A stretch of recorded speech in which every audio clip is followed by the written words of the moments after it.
if you go up against Memphis in the next round, assuming they get past Minnesota, you got to go up against them brothers who want all the smoke, right? Came in the game 2, handled their business like they were supposed to. They better had, damn it, okay? Then you got Phoenix. If you're fortunate enough to get past that, don't get me wrong, I'm fully aware of the challenges.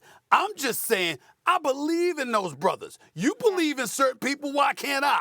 I'm looking at Steph and Clay. Their resume speaks for itself. Let me get in this here real brother quick. right here, Yeah. with them on the court, Lord have mercy. Stephen, I'm with you. Lethal Weapon 3. Where I want to challenge you. I highlighted it earlier. This hamstring, he's been dealing with hamstrings quite a bit, Devin Booker. So you're not concerned from that standpoint, that Book's not healthy? No, I am concerned about it, but I think the matchups are such. And then once again, this is the benefit of being the number 1 seed. Yeah. Because the other teams that they will have to face could be Dallas. You don't know about Luka. It could be Utah. What did they do last year? They couldn't even beat the Clippers in the last 2 games without Kawhi. So that's without Kawhi. And for me, So you're saying Devin this Booker, series and the next series, you're not concerned, even if Booker's not 100%. Yes. And the thing about Booker, I'm not saying he's Kobe Bryant. Yeah. But he's the one guy in the league from a mentality standpoint, ability to make contested shots. Love Booker. He reminds me of Kobe. He wants to win. That dude is driven. He used to be driven by 70-point games in losses.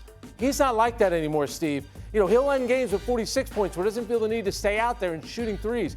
I get it, the injury, Molly's 100% right. Yeah. It's a concern, but I do think the matchups and the position that they're in, they can survive a week, maybe 2 weeks without Devin Booker. And I think if they get to the finish line, the one thing about Devin Booker, and they've taken on the personality of Chris Paul, there's a nastiness to this team. Phoenix used to be a country club, not a country club anymore.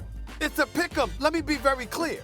The Phoenix Suns are damn well better win without Devin Booker. They should be able to beat the Pelicans without Devin Booker. They should be able to beat Utah or Dallas with Luka Doncic hobbled and all that. They should be able to win that series too.